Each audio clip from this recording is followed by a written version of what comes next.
Hello guys, it is Teenage DC Fan back with another video.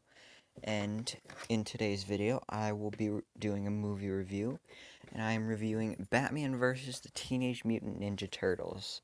So this is a movie that just went straight to DVD, like it wasn't released in theaters anything like that.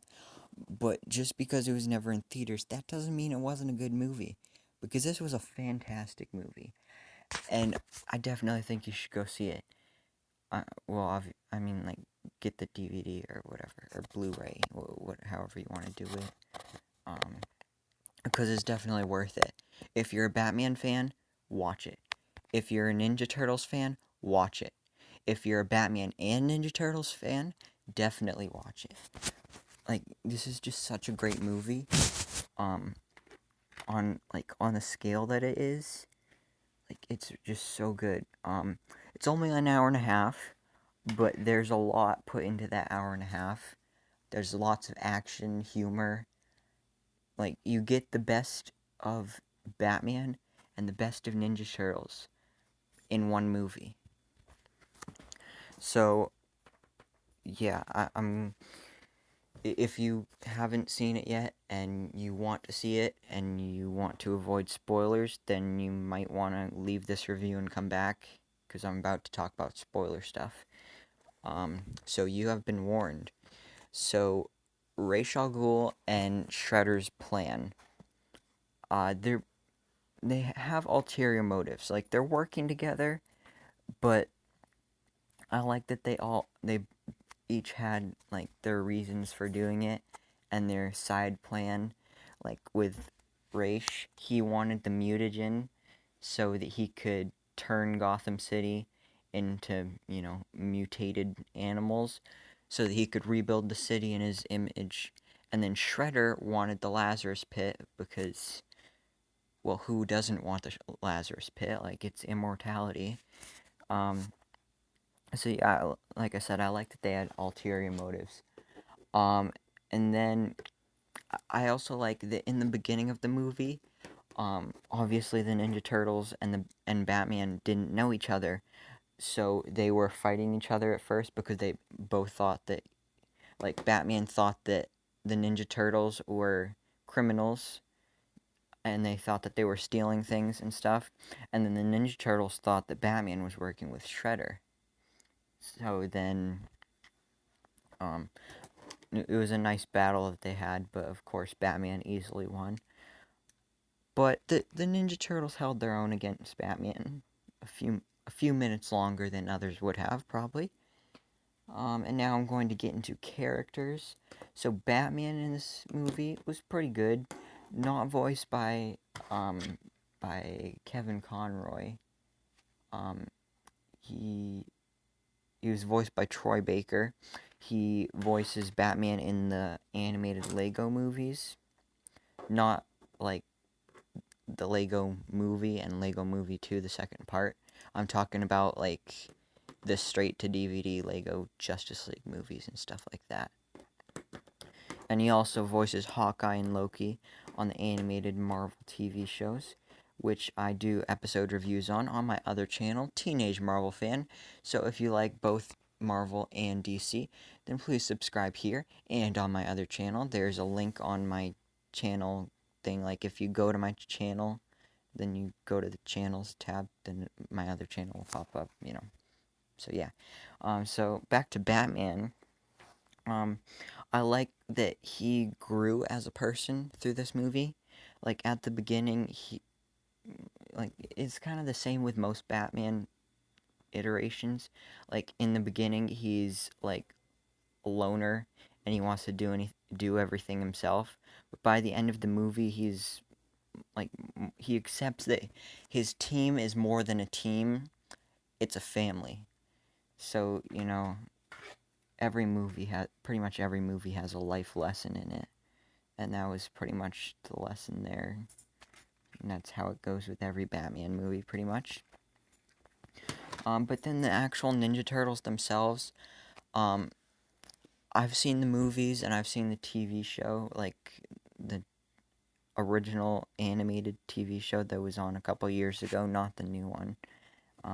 But, like, So I know stuff about the Ninja Turtles, but I know Batman better, of course. But I do really like the way that they were portrayed in this movie. I thought it was done very well. Uh, they didn't change the characters. Like Michelangelo was still the like crazy funny one, and Raphael was still um the tough guy. He was very relatable to Batman. Like they were very similar characters. Like Raphael, he he's the tough one in the group. He's the dark, brooding one that always likes to do things by himself. But he learned to be able to work with his brothers and like accept their craziness. Then of course there's also Donatello, who's like this smart tech guy of the group. That was kept up here, and he had a good relationship with Batgirl in this. And then Leonardo, very much the leader. He's he he doesn't like to be the leader because if they fail or if anything happens to his brothers, then he feels like it's his fault, even if it actually wasn't. Because as the leader, he knows that it's his responsibility to take care of his brothers. So I like that when Scarecrow used the fear gas on him, that he saw his brothers dying, and that he really felt all those emotions.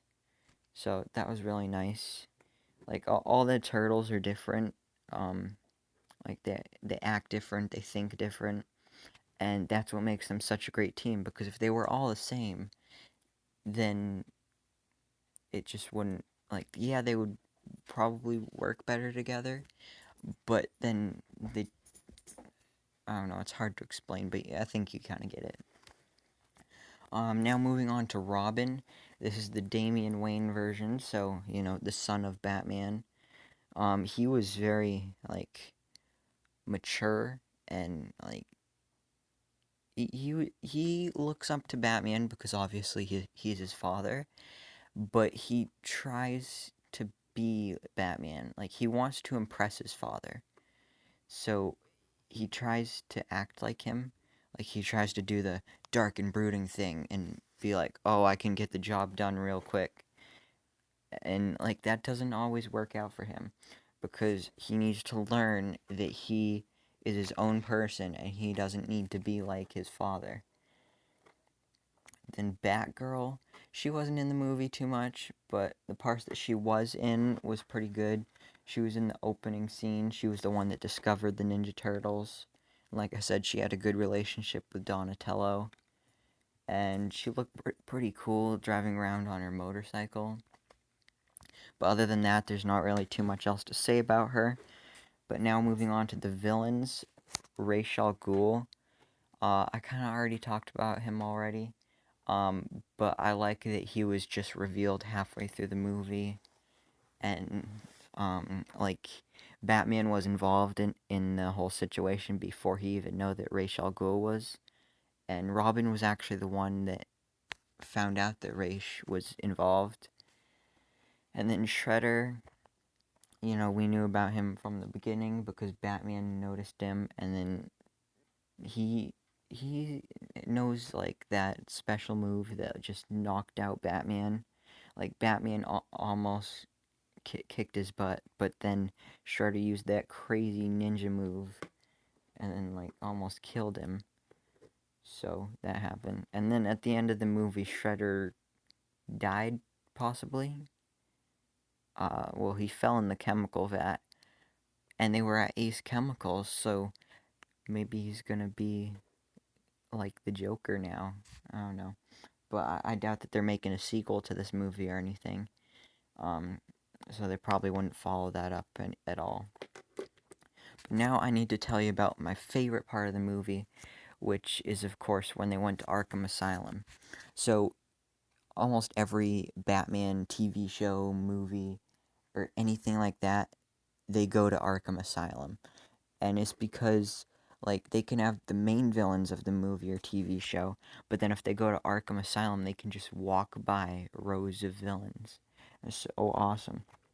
But then the Joker, like, Ra's al Ghul gave the Joker the mutagen, the ooze, so then he, like, the Joker sprayed that all over the inmates, so then they all turned to these animal mutated creatures that Batman and the Ninja Turtles had to fight. And they were actually some pretty clever ones. So, Joker turned into a snake. I didn't see that coming. Like, that was kind of weird, but, you know, it worked. Uh, Harley Quinn was a hyena. That was pretty clever, because, you know, hyenas like to laugh and stuff. And then, I'm surprised the Riddler wasn't there. But Two-Face was there. He turned into a two-headed cat, apparently. Then there was also Mr. Freeze, which was hilarious because he was a polar bear, but he still had his freeze gun. So it was a giant polar bear running around with goggles, and then like a the freeze pack on his back, and then he had the freeze gun, just running around shooting people. And Poison Ivy, she turned into a plant creature. That was pretty cool. Scarecrow was a literal crow, but he didn't really look too different. It was basically just Scarecrow with a crow beak and crow wings, but it was a pretty cool idea. And then I think the last one was Bane. Bane was awesome. He turned into like this jaguar cheetah thing. Um, like, he was just as strong as he was before. He pretty much just looked different, but it was still pretty cool. So overall, that was like the best part of the movie, like that whole fight scene. And then they turned Batman into a bat. Like, that was pretty cool. Um, so yeah, overall, this was a pretty good movie. The next movie, the next animated DC movie that comes out, I'm not sure when it comes out, but it's gonna be Batman Hush. And if you know anything about the Batman Hush storyline, there's a lot going on with it. So there was a sneak peek included on this DVD. So if you like this movie even a little bit, then you could get the movie, and then you have that sneak peek at Batman Hush to look forward to. Um, so that's something too. So I'm looking forward to that movie. But overall, that pretty much wraps up this review. So let me know what you think down in the comments below. Have you watched this movie? And if you have, what do you think about it? Thank you so much for watching. Please remember to like, comment, subscribe. And I hope to see you in my next video, so I can bestow all my DC knowledge upon you.